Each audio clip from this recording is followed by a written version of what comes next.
안녕하십니까? 갑자기 날씨가 추워졌죠? 여러분 날씨를 춥거나 덥게 할 수 있어요? 할 수 없죠? 아무리 대통령이라도 그건 할 수 없죠. 그러나 오늘 말씀을 이제 보면 알겠지만 하늘 보좌 위에 앉으신 하나님은 날씨를 춥게도 할 수도 있고 날씨를 덥게도 할 수 있습니다. 오늘 말씀 제목은 보좌 위에 앉으신 분입니다. 요절 4장 2절을 같이 읽겠습니다. 시작. 내가 곧 성령에 감동되었더니 보라 하늘의 보좌를 베풀었고 그 보좌 위에 앉으신 이가 있는데. 기도하겠습니다. 오늘 오신 주님, 오늘도 저희가 살아계신 성부 하나님, 성자 하나님, 성령 하나님께 예배드릴 수 있도록 인도하시고 은혜 주심을 감사합니다. 우리가 주님께 감사하고 주님을 기쁘시게 하고자 하는 소원을 가지고 예배를 드리게 하여 주시고 우리의 드리는 예배가 하나님을 기쁘시게 하는 예배가 되게 하여 주십시오. 뿐만 아니라 우리가 살아계신 하나님의 은혜와 긍휼, 도우심을 받고자 하는 간절한 소원을 가지고 예배드리기를 원합니다. 하나님께서 우리의 많은 허물과 죄를 예수님의 피로 용서해 주시고 이 시간 말씀을 통해서 우리 마음을 새롭게 해주시고 믿음을 주시고 은혜를 주시옵소서. 예수님의 이름으로 기도하였습니다. 아멘. 요한계시록 4장에는 누가 이 세상을 창조했는가, 그리고 또 누가 이 세상을 통치하고 있는가, 다른 말로 하면 그렇기 때문에 우리는 누구를 예배하고 누구에게 충성해야 하는가를 가르쳐 줍니다. 오늘 말씀을 통해서 지금도 누가 이 세상을 통치하고 있고 또 이 세상의 진정한 통치자가 누구이며, 그리고 무엇보다 우리가 하늘 보좌에 앉으신 이의 통치를 믿는다면 우리가 이 땅에서 어떻게 살아야 하는가 배울 수 있기를 기도합니다. 1절을 한번 같이 읽겠습니다. 시작. 이후에 내가 보니 하늘에 열린 문이 있는데 내가 들은 바 처음에 내게 말하던 나팔 소리 같은 그 음성이 이르되 이리로 올라오라. 이후에 마땅히 일어날 일들을 내가 네게 보이리라 하시더라. 여기서 하늘은 하나님이 계신 곳을 가리키는 상징적인 표현이고, 또 하늘에 열린 문이 있다는 것은 하나님과 하나님의 축복에 접근하는 것이 가능해졌음을 의미하는 상징적인 표현입니다. 특히 이제 4장부터는 상징적인 표현들이 많이 나와요. 상징을 통해서 메시지를 전해요. 그게 이제 묵시문학의 특징인데, 그러니까 상징적이라는 표현이라는 건 뭐냐면 요한이 환상 중에서 하늘과 하늘에 있는 보좌나 하늘의 열린 문을 본 것은 사실이에요.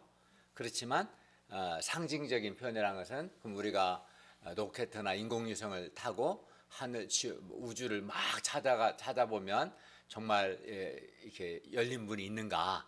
그렇지는 않은 거죠. 문자적이지 않기 때문에.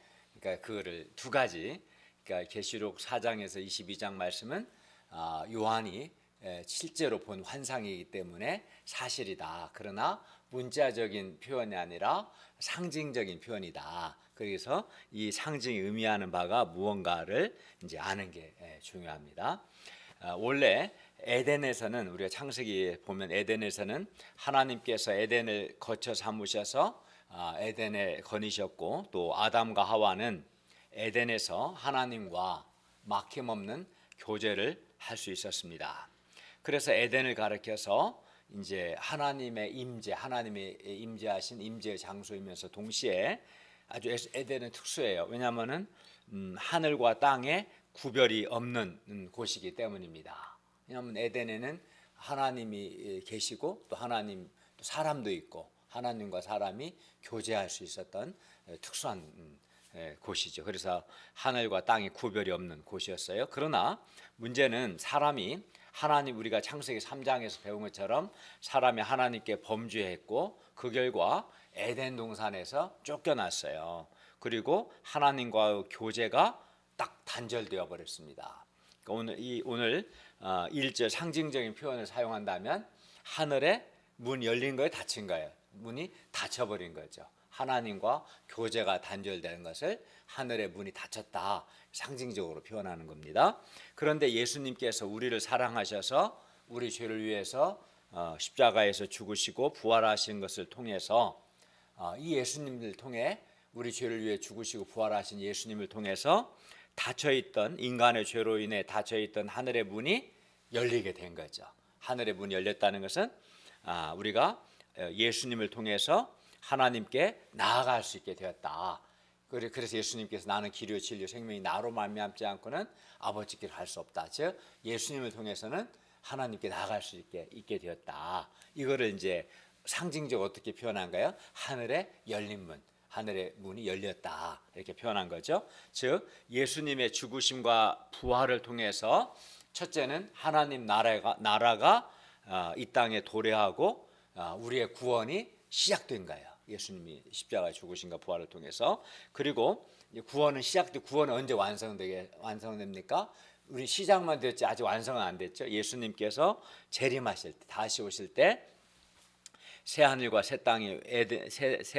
땅에서 에덴이 회복되는데 그것이 구원의 완성이 되는 거예요. 이미 구원은 그러니까 우리는 구원이 시작되었지만 구원은 완성하지 되지 않은 언제 예수님이 다시 오실 때 구원이 완성됩니다. 어디에서? 새하늘과 새 땅에서. 왜냐하면 거기에 에덴이 회복되기 때문입니다. 왜냐하면 하늘과 땅의 구별이 없고 새하늘과 새 땅에서는 또 하나님의 충만한 임재가 있고 또 하나님과 온전한 교제가 회복되는 이러한 에덴의 회복이라고 할 수 있죠. 이것이 진정한 구원이기 때문입니다. 그래서 새하늘과 새 땅은 에덴의 온전한 회복이요 성취라고 말해요. 왜냐하면 에덴에서는 하나님과 사람이 교제가 가능했고 하나님의 임재가 있었던 곳이거든요.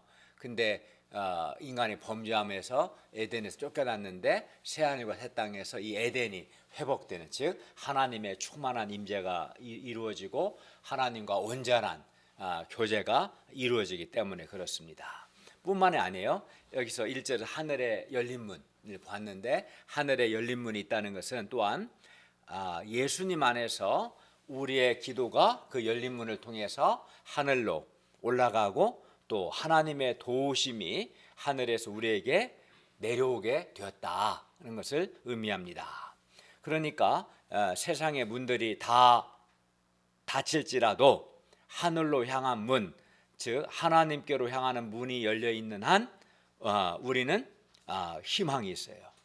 왜 그렇습니까? 왜냐하면 우리는 하늘의 열린 문을 통해서, 그 열린 문은 예수님의 죽으심과 부활을 통해서 하늘의 열린 문이 있게 되었는데 우리는 예수님을 통해서 하나님께 기도할 수 있고 하나님의 도우심을 받을 수 있기 때문입니다. 그러니까 세상에 아주 힘든 일이 있을 때 뭐라고 말해요? 사면초가다. 사면이 다 막혔다. 또는 진퇴양난이다. 뭐 앞으로 갈 수도 없고 뒤로 갈 수도 없고 깝깝하다 이러잖아요. 그러나 이때 우리는 어떻게 해요? 하늘을 봐요. 하늘. 물론 여기서 하늘을 보라는 게 대기권을 보라는 말이 아니라 이것 또한 상징적인 표현이죠. 하나님을 바라보라는 거죠. 왜냐하면 하늘에 아무리 사면초가고 진퇴양난이라 할지라도 우리에게는 하늘에 열린 문이 있다는 거죠. 우리는 이 열린 문을 통해서 하나님께 기도할 수 있고 하나님의 도움을 받을 수 있습니다. 그래서 일찍이 시편의 시인은 이렇게 노래했어요. 시편 121편 1, 2절에서 나의 도움이 어디서 올까? 나의 도움은 천지를 지으신 여호와에게로서이다 라고 말했어요. 그러므로 우리가 하늘의 열린 문을 통해서 하늘 보좌에 앉으신 하나님을 바라보고 이 하나님께 기도함으로 하나님의 도움을 받을 수 있기를 기도합니다. 우리에게 열린 문이, 하늘에 열린 문이 있다는 것이 굉장한 축복인 거죠. 세상에서는 막 권력 있고 힘 있는 사람에게 로비하잖아요. 로비. 근데 로비 하려면 돈이 많아야 돼요. 그건 또 부정한 거기 때문에 나중에 법적인 처벌을 받을 수 있잖아요. 그 세상에서 어쨌든 그 돈 없고 힘 없는 사람은 막 괴롭고, 또 돈 있고 힘 있는 사람은 또 욕하고 얻어먹고 막 그렇게 하지 않습니까? 그죠? 그잖아요. 그럼 얼마나 나는 뭐 100여 원은 뭐 아빠가 돈도 별로 없잖아요. 권력 있는 것도 아니고, 누구는 막 아빠 잘 만나서 50억도 받는데 나는 5천만 원도 못 받고, 뭐 그러면 힘들잖아요. 근데 우리에게는 하늘에 열린 문이 있다는 거죠. 우리에게는 우리를 도우시는 하나님이 계시고, 우리는 이 세상 권력자와 비교할 수 없는 하나님이 계시다. 이게 큰 축복입니다. 1절 하반절을 보십시오.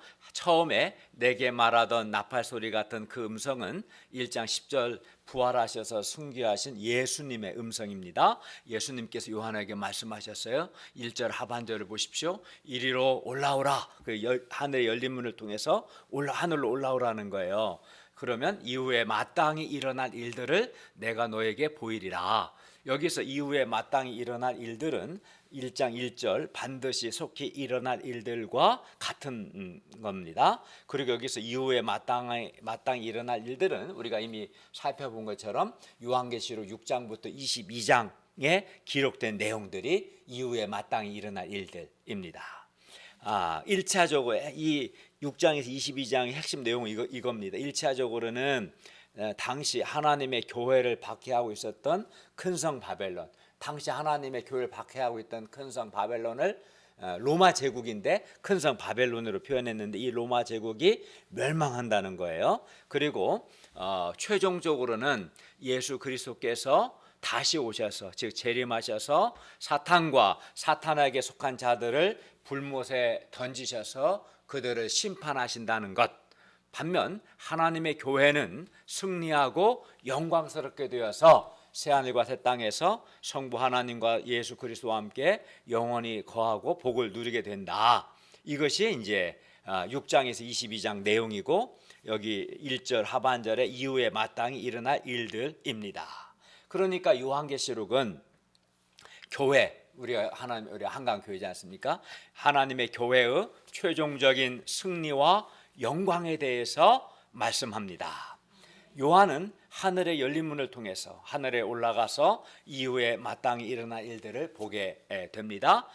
그리고 정말 중요한 것은 하늘 보좌에 앉으신 하나님께서, 하늘에 올라가 보니까 보좌가 있고 보좌 위에 앉으신 하나님이 계시는데, 이 하나님께서 이후에 마땅히 일어날 일들을 누가? 하나님께서 하늘에서 결정하시고, 그리고 어린 양 예수님께서 이후에 마땅히 일어날 일들을 실행하신다는 겁니다. 그러니까 이후에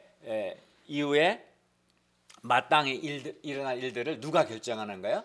보좌에 앉으신 하나님이 어디서? 하늘에서 결정하시고, 누가 실행합니까? 우리 죄를 위해 죽으시고 부활하신, 그래서 지금 하늘에 계신 예수님께서 이 일을 실행하십니다. 이제 요한은 성령에 감동되어, 즉 성령 안에서 하늘로 올라갑니다. 아마도 요한의 육체, 신체는 반모섬에 있었을 거예요. 신체가 같이 올라갈 수 없으니까. 다만 그의 영이 아마도 성령의 감동, 성령 안에서 올라갔을 것 같겠죠. 2, 3절을 보십시오. 2, 3절을 같이 읽겠습니다. 시작. 내가 곧 성령에 감동되었더니 보라 하늘의 보좌를 베풀었고 그 보좌 위에 앉으신 이가 있는데 앉으신 이의 모양이 묘과 홍보석 같고 또 무지개가 있어 보좌에 들렸는데 그 모양이 독보석 같더라. 예, 하늘의 열린 문을 통해서 하늘로 올라간 요한은 하늘에 베풀어진 보좌와 그 위에 앉으신 이를 보았습니다. 요한은 너무나 감격스러워서 보라 외치고 있습니다. 2절 다시 보십시오. 보라 하늘에 보좌를 베풀었고 그 보좌 위에 앉으신 이가 있도다. 깜짝 놀란 거죠. 땅에 반모섬에 있을 때는 땅의 보좌들만 봤어요. 소아시아의 통치자들, 로마 황제들. 근데 요한이 성령에 감동되어서 성령 안에서 하늘의 열린 문을 통해서 하늘에 올라갔고 거기서 뭘 봤어요? 보좌를 봤고 보좌 위에 앉으신 이를 보았던 거죠. 그리고 이 보좌 위에 앉으신 이의 모양이 벼곡과 홍보석 같았습니다. 그리고 녹보석 같은 보좌 주위에 무지개가 돌려 있었습니다. 여기서 보석은 하나님의 영광스러움을 상징합니다. 그래서 하나님께서 보석 같다는 것은 하나님께서 보석이라는 말이 아니라 하나님께서 보석과 같이 영광스러운 분이시다는 뜻입니다. 그러니까 요한은 이 하나님이 얼마나 영광스러우신가를 어떻게 다른 언어로 표현하기 힘드니까 땅에서 가장 영광스럽게 여겼던 것들이 보석이거든요. 보석의 이미지를 통해서 그만큼 하나님은 영광스러우시다 말한 거고요. 또 무지개는 노아 언약을 상기시키며 하나님이 언약에 있어서 신실하신 분이심을 상징해요. 그러니까 상징적인 표현이 여기서 보석도 무지개도 하나님이 정말 보석이라는 게 아니라 상징적인 표현인 거죠. 보석 상징을 통해서 그만큼 하나님은 영광스러우시다 또는 무지개 상징을 통해서 하나님은 신실하시다를 말하고자 한 거죠. 하나님은 신실하시기 때문에 우리는 하나님을 절대적으로 신뢰할 수 있습니다. 이 하나님을 믿는 게 중요한데 우리가 어떤 대상이 정말 신실해야 어떤 상황에서도 변함없고 말한 것을 반드시 지키는 그 신실하는 거잖아요. 신실하다는 것은 약속한 것을 반드시 이행하는 게 신실해요. 그죠? 근데 하나님은 신실하시기 때문에 우리는 하나님을 절대적으로 신뢰할 수 있습니다.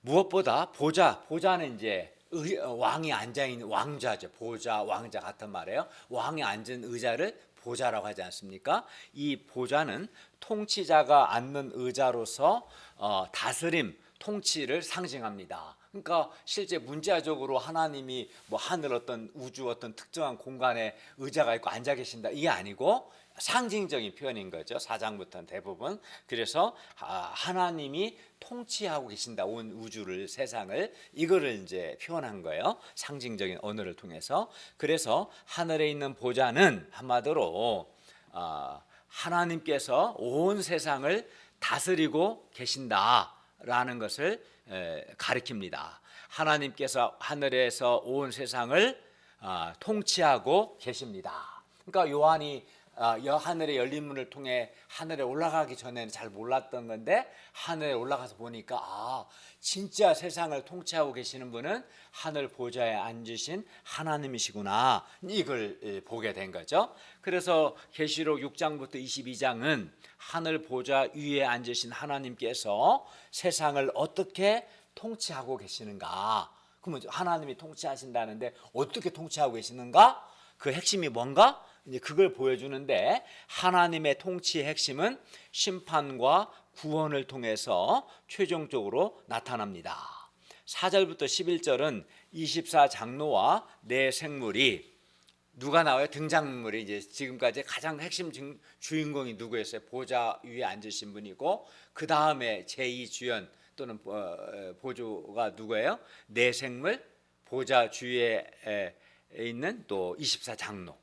지금 24장로와 내생물이 나오죠. 그리고 24장로와 내생물이 보좌 위에 앉으신 이에게 경배하는 내용이 이제 4절부터 11절 말씀입니다. 4절을 같이 읽겠습니다. 4절 시작.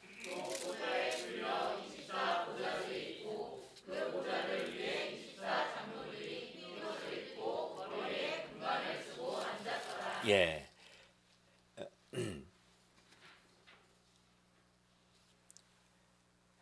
자, 여기 보면 24장로는 24라는 것은 12 더하기 10이죠. 그래서 24장로들은 12 더하기 12로 구약의 12지파가 대표하는 약속으로서의 이스라엘과 또 12, 뒤에 12는 신약의 12사도가 대표하는 성취로서의 교회 공동체를 가리킵니다.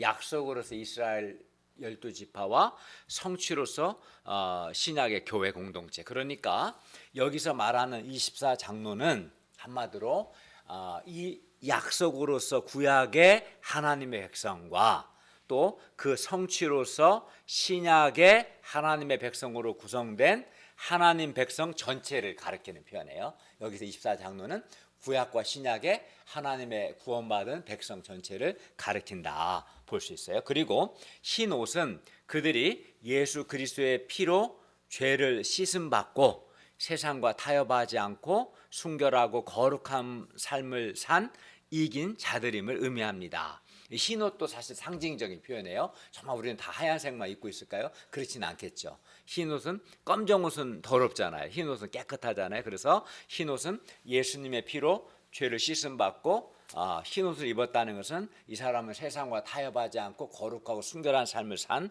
이긴 자들이다, 이런 뜻이고요.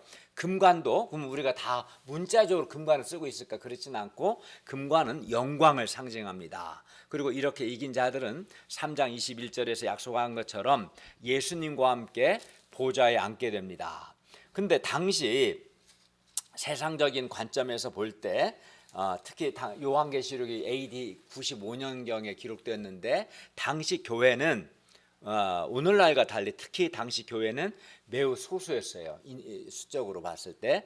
게다가 많은 어려움들을 겪고 있었습니다. 우리가 2, 3장에서 살펴본 것처럼 지역에 따라서는 황제 숭배를 요구받기도 했고요. 이를 거절함으로 순교나 또는 옥에 갇히는 박해도 있었고요. 또는 소아시아에서는 협동조합, 길드죠. 길드에는 우상 숭배 의식이 있었는데 이 길드의 우상 숭배 의식에 참여하지 않기 위해서 이 길드에 가입하지 않아서 이제 많은 신자들이 장사하는 이렇게 오늘날 뭐 소상공인 자영업자 이렇게 말하는데 이러한 분들이 많은 경제적인 불이익을 당하기도 했습니다. 사도 요한 자신도 반모라는 섬에 유배되어 있었어요. 그래서 세상적인 시각으로 본다면 하나님의 백성은 전혀 영광스럽지 않고 오히려 초라하고 비참하게 보였어요. 오히려 로마 황제와 그의 귀족들이 화려하게 보였겠죠. 하지만 하나님의 시각으로 보면 하늘에 올라가서 보니까 하나님의 백성은 흰 옷을 입고 머리에 금관을 쓰고 보좌에 앉아 있는 영광스러운 승리자들입니다. 그러므로 우리는 하늘의 시각, 곧 하나님의 시각으로 우리 자신을 포함해서 하나님의 백성들을 바라보고 하나님의 백성으로서 우리는 영광스러운 승리자들이라는 자부심을 가져야겠습니다. 그러니까 땅의 시각으로만 볼 때는 교회는 소수고 여러 어려움들을 겪고 있었고 때로는 비참하고 때로는 초라하게 느껴졌어요. 근데 하늘에 올라가서 보니까 보좌에 앉아 있고 금관을 쓰고 있고 영광스럽다. 이거를 이제 보여주신 거죠. 하나님께서 요한을 대표로 해서 네가 보고 기록하라는 거죠. 그래서 땅에 있는 교회가 이걸 깨닫도록 한 거죠. 하나님의 백성은 예수 그리스도의 피로 죄를 씻음 받고 이긴 자들만 입는 흰옷을 입고 영광의 금관을 쓴 영광스러운 존재라는 것을 우리가 늘 기억할 수 있기를 바랍니다. 그러니까 우리 동역자들, 우리 형제 자매님들 한 분 한 분이 장차 승리한 자들이 입는 흰옷을 입고 영광의 금관을 쓰게 될 것입니다. 5절을 읽겠습니다. 5절 시작. 5절부터 번개와 음성과 우레소리가 나고 보좌 앞에 편 등불 7이 있으니 이는 하나님의 7영이라. 예, 보좌로부터 나오는 번개, 음성, 우레소리 어땠을까? 이거를 막 시청각으로 표현하면 엄청났겠죠. 막 번개와 큰 음성과 우레소리, 후다다탕 이렇게 이런 우레소리와 큰 음성과 번개가 이것은 이제 구약 성경에서 뭘 상징하냐면 하나님의 신현, 즉 하나님의 나타나심과 하나님의 승리를 알리는 소리예요. 요한계시록에 3번 나와요. 4번 나와요. 4번. 이게 번개, 음성, 우레소리 이런 것들은 하나님의 나타나심과 하나님의 승리를 알리는 한마디로 그런 음악과 같은 역할을 해요. 그래서 번개, 음성, 우레소리는 하나님의 백성에게는 구원을, 반면 하나님의 적대 세력에게는 하나님의 심판이 있음을 알려주는 일종의 주제음악입니다. 그러니까 여러분이 드라마를 보면 어떤 특정 장면이 되면 반복된 OST가 나오거든요. 그 눈 감고 드라마 안 보고 귀로만 들어도 지금 주인공에게 좋은 일이 일어날지 나쁜 일이 일어날지 음악을 통해서 알잖아요. 그죠? 그래서 이 번개, 음성, 우레소리는 한마디로 요한계시록의 주제음악, 이 번개, 우레소리, 음성이 나오면 하나님이 나타나시고 하나님이 승리하시는구나, 이걸 이렇게 알려주는 역할을 하는 거예요. 그리고 번개와 음성과 우레소리가 보좌로부터 나온다는 것은 구원과 심판이 보좌에 앉으신 하나님에 의해서 반드시 이루어진다는 것을 보여줍니다. 그리고 보좌 앞에 켠 등불 일곱은 곧 하나님의 일곱 영 성령님을 가리킵니다. 그리고 6, 7절을 보십시오. 보좌 앞에 수정과 같은 유리 바다가 있고 보좌 가운데와 보좌 주위에 네 생물이 있는데 앞뒤에 눈들이 가득했어요. 아까 우리는 24장로를 봤고 24장로는 신약과 구약의 구원받은 하나님 백성 전체를 가리킨다고 했는데요. 여기서 이제 네 생물 중에서 첫째 생물은 6절을 보시면 사자 같고, 둘째 생물은 송아지 같고, 셋째 생물은 얼굴이 사람 같고, 넷째 생물은 날아가는 독수리 같았어요.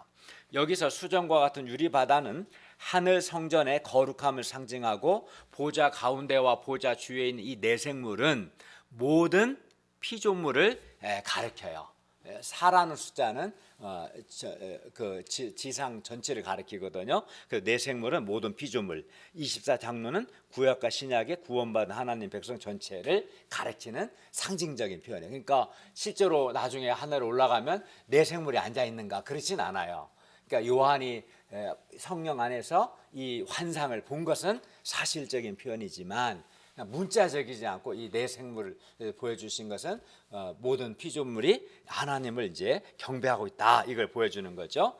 그리고 그들이 이 네 생물이 보좌 가운데와 보좌 주위에 있다는 것은 하나님께서 피조물 가운데 임재해 계셔서 그들로부터 영광을 받고 계시다는 것을 의미합니다. 8절을 보십시오. 네 생물은 각각 6날개를 가졌고 그 안과 주위에는 눈들이 가득했어요. 6절 하반절에서도 네 생물은 앞뒤에 눈들이 가득하다고 했어요. 눈들이 가득했다.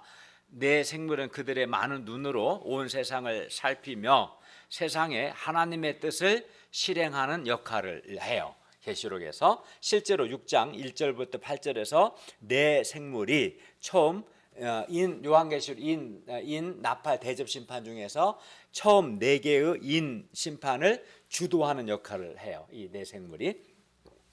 그리고 이 네 생물은 밤낮 쉬지 않고 하나님께 영광을 돌렸습니다. 8절 하반절을 볼까요?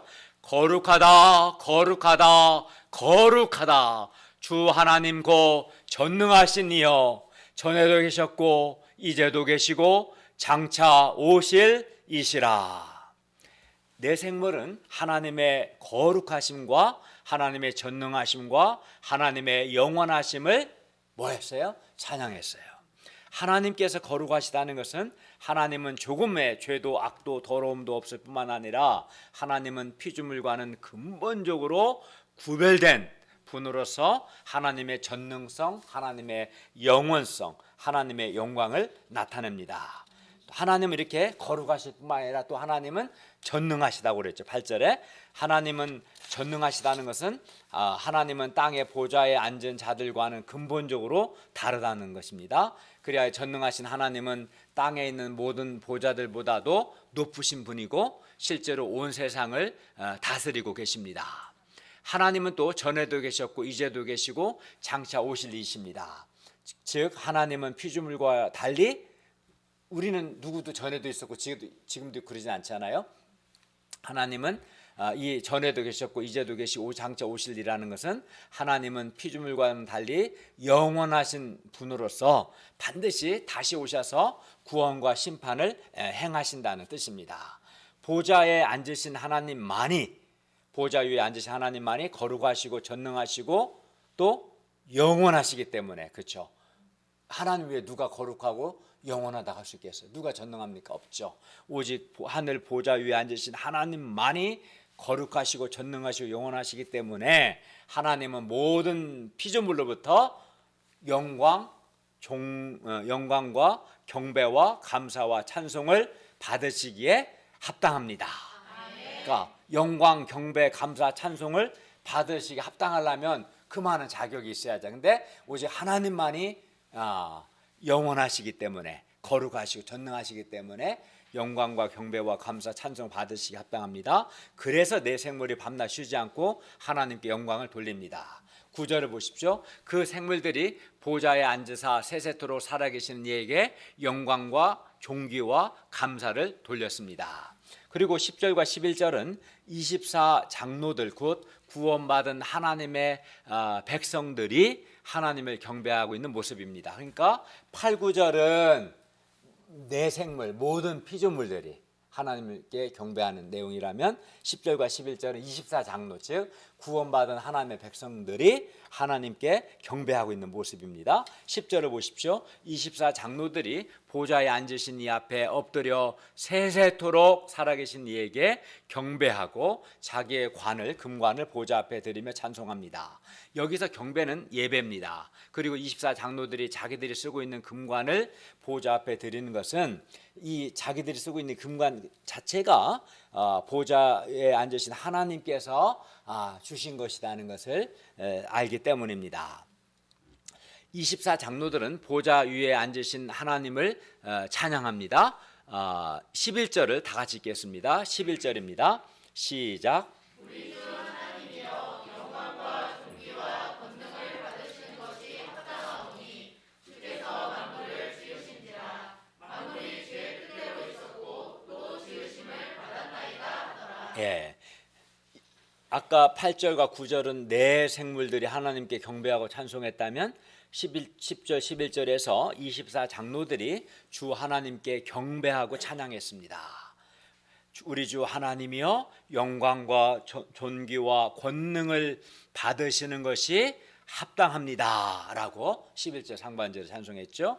왜냐하면 주 하나님께서, 왜 하나님께서 영광, 존귀, 권능을 받는 것이 합당하십니까? 왜냐하면 주 하나님께서 만물을 지으셨기 때문입니다.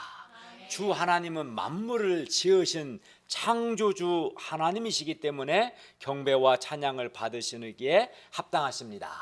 이를 통해 볼 때 하나님은 모든 피조물과 구원받은 백성들로부터 경배와 찬양을 받으시기에 합당한 분이시다는 것을 우리가 배웁니다. 그러므로 어떻게 하겠어요? 우리는 오늘 8절, 9절, 10절, 11절을 통해서 하나님께서 모든 피조물과 구원받은 백성들로부터 경배와 또 존귀, 권능, 찬송을 받으시기 합당하신 분이시다는 것을 배웠고, 왜 그러신가도 또 배웠어요. 그렇기 때문에 우리는 어떻게 합니까? 우리 역시 하나님께 경배하고 하나님께 감사하고 하나님을 찬송하는 것이 마땅하다는 것을 배웁니다. 그러니까 우리도 그렇게 하는 거죠. 하나님께 경배하고 감사하고 하나님을 찬양하는 것이 마땅합니다.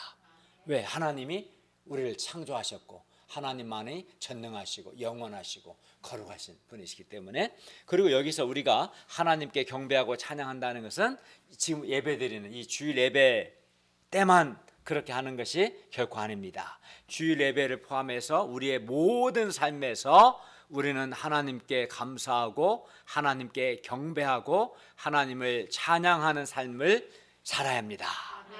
곧 9절 말씀처럼 일상의 모든 삶에서 하나님께 영광, 존귀, 감사를 돌리는 삶을 살아야 합니다. 저는 이번 메시지를 준비하면서 그것을 깊이 배웠어요. 처음 내 생물과 24 장로들이 하나님께 경배, 영배, 존귀, 감사 드리는 것을 통해서 또 왜 그렇게 하는 것이 옳은가 통해서 이 구원받은 내 피조물이면서 동시에 구원받은 우리가 정말 평소 하나님께 경배와 감사와 존귀와 영광과 찬송을 돌리는 것이 합당하고 이것이 예배 때만이 아니라 우리의 일상의 삶이 되어야 한다. 이걸 깊이 배울 수 있었습니다. 예를 들어 우리가 죄에 대해서는 죽은 자로 여기고 하나님께 대하여 살아있는 자로 여기는 삶을 살고 또 우리가 하나님을 믿고 또 하나님께 순종하고 하나님께 충성하는 삶을 살 수 있기를 바랍니다. 이렇게 하는 게 하나님께 경배하는 것이죠. 하나님께 영광과 존귀와 감사를 드리는 것이 예배와 같이 특별한 경우가 아니라 우리의 일상의 삶이 될 수 있기를 간절히 기도합니다. 정말 특별한 경우에만, 무슨 큰 은혜를 받을 때만이 아니라 하나님께 영광, 존귀, 감사, 찬송 드리는 것이 우리의 일상의 삶이 되기를 바랍니다. 이 상을 통해 볼 때 하나님은 거룩하시고 전능하시며 장차 오실 분이시고 또 세세토록 살아계신 영원한 분이시기 때문에, 또 뿐만 아니라 하나님은 우리를 창조하신 창조주가 되기 때문에 우리는 하나님께 경배하고 영광과 존귀와 감사를 드려야 합니다. 그러니까 우리가 왜 하나님께 경배하고 영광, 존귀, 감사를 드려야 하는가, 그 이유를 우리가 배운 거예요. 왜 그렇게 평상시에 하나? 왜냐하면 하나님만이 전능하시고 하나님만이 영원하시고 하나님은 우리의 창조주가 되시기 때문입니다. 그런데 우리가 하나님께 영광과 존귀와 감사를 드리는 삶을 살아야 할 이유가 또 있어요. 그것은 하나님께서 하늘 보좌 위에 앉으셔서 온 세상을 통치하고 계시기 때문입니다. 그런데 사도 요한 당시 땅에 있는 보좌 중 가장 크고 강한 보좌는 당시 로마 황제의 보좌였어요. 요한의 시대는 분명 로마 황제가 로마 제국을 통치하고 있었어요. 그러니까 보좌는 통치자가 앉은 자리잖아요. 물론 회사에 가면 회장이 앉아 있는 그 자리는 또 있겠죠, 그죠? 그것도 하나의 보좌겠죠. 그 회사에서 가장 강한 보좌는 회장의 보좌겠죠. 이렇게 어느 나라나 어느 조직이나 보좌가 있겠죠. 근데 당시 로마 황제가 로마 제국을 통치하고 있었어요. 그래서 당시는 가장 크고 강한 땅의 보좌는 로마 황제의 보좌였습니다. 그리하여 마치 구원과 심판이 로마 황제의 보좌로부터 나오는 것처럼 보였습니다. 그리고 로마 황제는 자기 통치 외의 다른 통치권을 인정하려고 하지 않았습니다. 로마 황제는 자기에게 경배하고 충성할 것을 요구했습니다. 그러나 당시 교회는 로마 황제가 아닌 하늘 보좌에 앉으신 하나님을 교회는 경배하고 예배했어요. 그 결과 교회는 로마 황제나 소아시아 지역의 통치자들에 의해서 박해를 받게 되었고, 사도 요한 자신도 땅에 있는 통치자들에 의해서 반모섬에 유배되었어요. 하늘 보좌 위에 앉으신 하나님의 다스림, 통치를 믿는 교회와 신자들이 이렇게 땅의 통치자들, 땅의 보좌 위에 앉은 자들에 의해서 고통을 또 어려움을 겪고 있는데도 과연 하늘 보좌 위에 앉으신 하나님께서 이 세상을 통치하신다고 말할 수 있을까? 이런 의문이 들죠. 당시 박해받고 있는 교회나 사도 요한은 이 하나님의 통치에 대해서 의심할 수 있었습니다. 하나님이 정말 세상을 통치하시는가? 하나님이 정말 우리의 기도를 들으시는가? 하나님이 정말 살아계시는가? 그러나 하나님은 이러한 요한과 교회에게 하늘 보좌와 보좌 위에 앉으신 하나님을 보여주심으로써 하늘 보좌 위에 앉으신 하나님께서 온 세상을 통치하고 계시다는 것을 확신시켜 주신 것입니다. 교회가 박해를 받는 데에는 하나님의 선하신 뜻이 있음을 가르쳐 줍니다. 박해 가운데서 예수님을 증거하는 것이 하나님의 뜻입니다. 여러분, 인간 역사를 누가 통치합니까? 겉으로 보면 분명 사람이 통치하는 것처럼 보입니다. 사람이 사람을 지배하고 있습니다. 로마 시대에는 로마 황제가 로마의 세계를 통치하고 있었고요. 그러나 땅에 있는 보좌의 통치는 알아야 할 것은 뭐예요? 그 통치가 땅에 제한되어 있어요. 또한 지역적으로도 땅의 보좌의 통치는 제한되어 있습니다. 땅의 보좌에 앉은 왕은 어느 특정 지역만을 통치할 수 있지 온 세상을 통치하지는 못하죠. 그 나라만 통치하죠. 또 어떤 조직에서 그 회장의 보좌가 크고 그 회사에서는 강력하지만 자기 회사만 통치할 수 있지 다른 회사를 통치할 수는 없겠죠. 그죠? 예. 제한되어 있듯 통치 영역이 땅의 보좌는 뿐만 아니라 땅의 통치자는 영원하지 않습니다. 삼성의 통치자는 고 이건희 회장이었어요. 그러나 그는 죽었어요. 그의 통치는 끝났어요. 땅의 통치는 영원하지 않습니다. 땅의 통치자 자신이 결국은 죽기 때문입니다. 또 요즘은 땅의 통치자에게 대부분의 경우 임기가 정해졌어요. 우리나라도 대통령 임기는 5년 단임제입니다. 정해졌어요. 이뿐만이 아닙니다. 땅의 보좌는 결코 하늘을 다스리지는 못합니다. 땅의 보좌가 아무리 강하고 높다 하더라도 오늘 요즘 지구 온난화 심각한 문제인데 하늘의 기후를 다스리지 못합니다.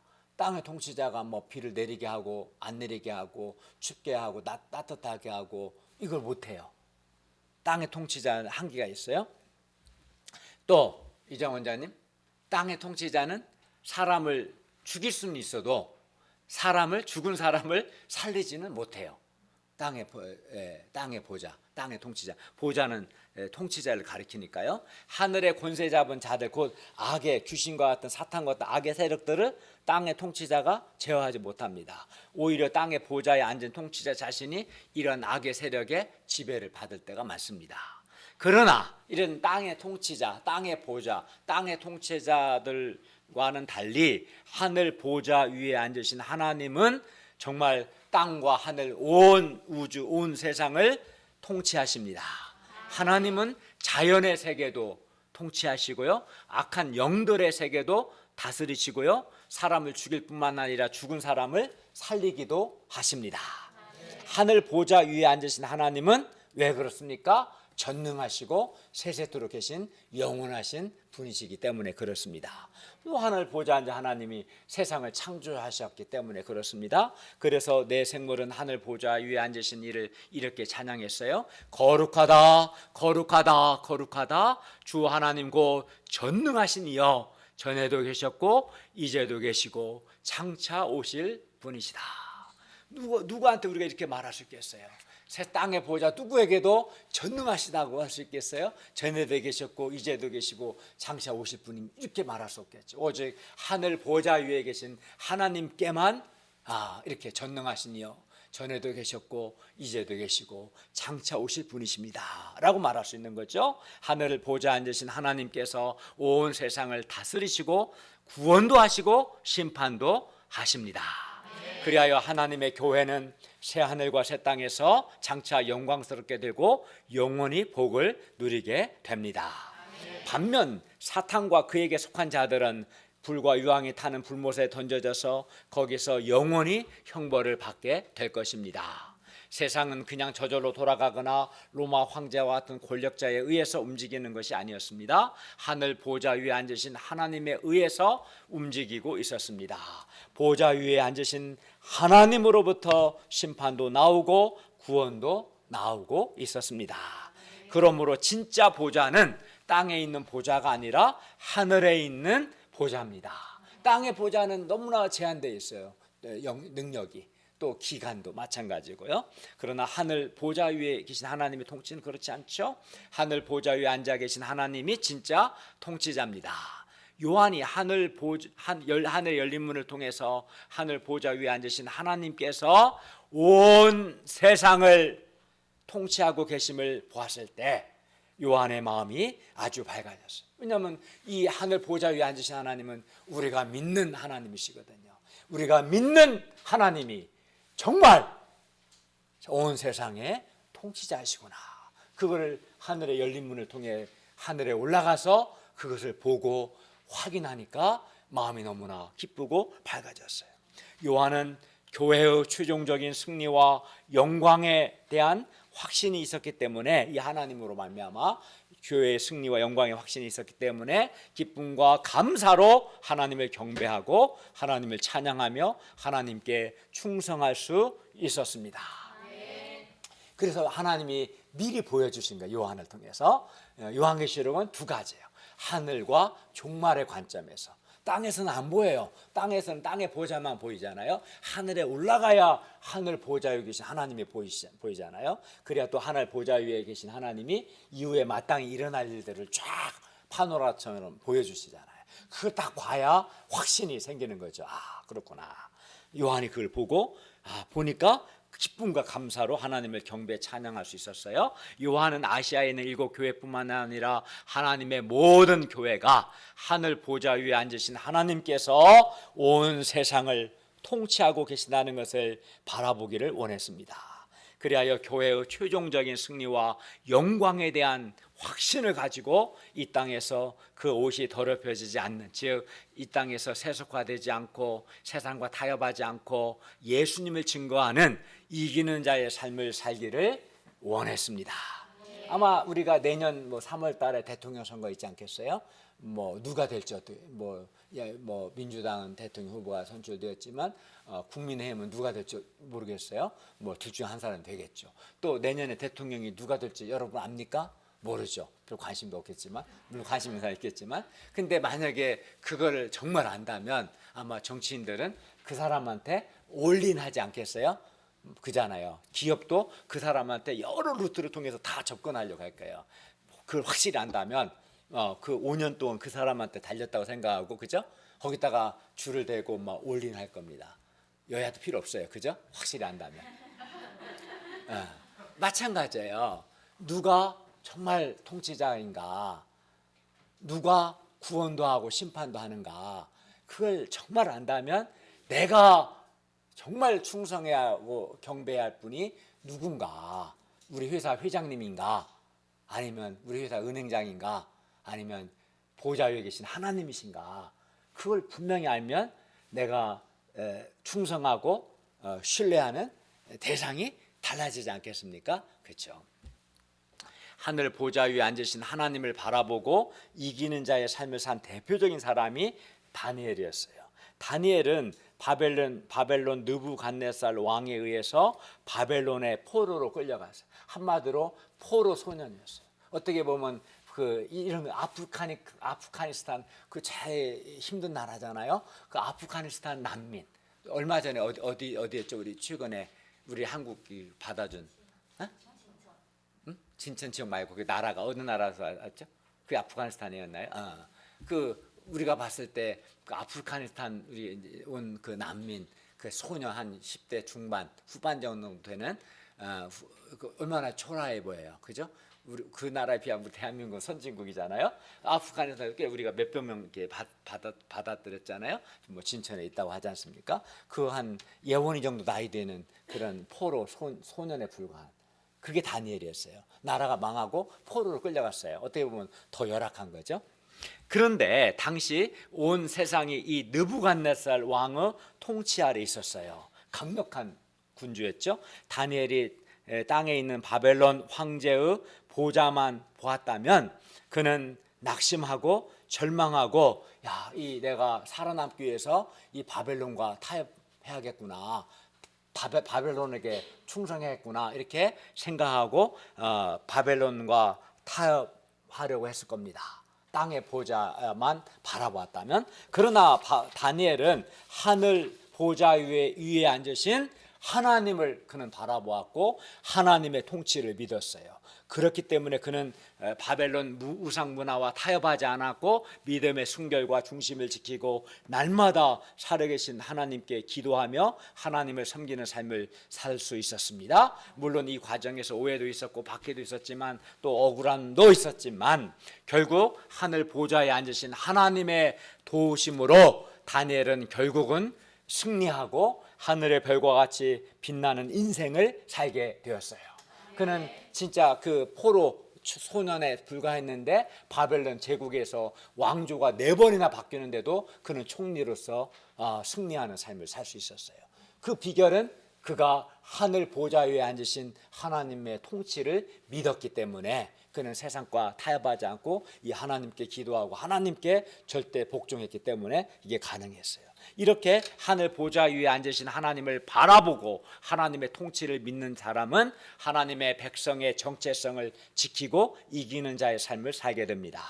그러므로 우리 역시 하늘 보좌 위에 앉으신 하나님을 바라보고 하나님께서 통치하신다, 이것을 믿어야 하겠습니다. 하나님께서 종말의 완성을 향해 지금도 하나님의 선하신 뜻 가운데 통치하고 계심을 믿어야 합니다. 그리고 하늘 보좌 위에 앉으신 하나님을 의지하고 우리가 이 하나님께 기도해야 합니다.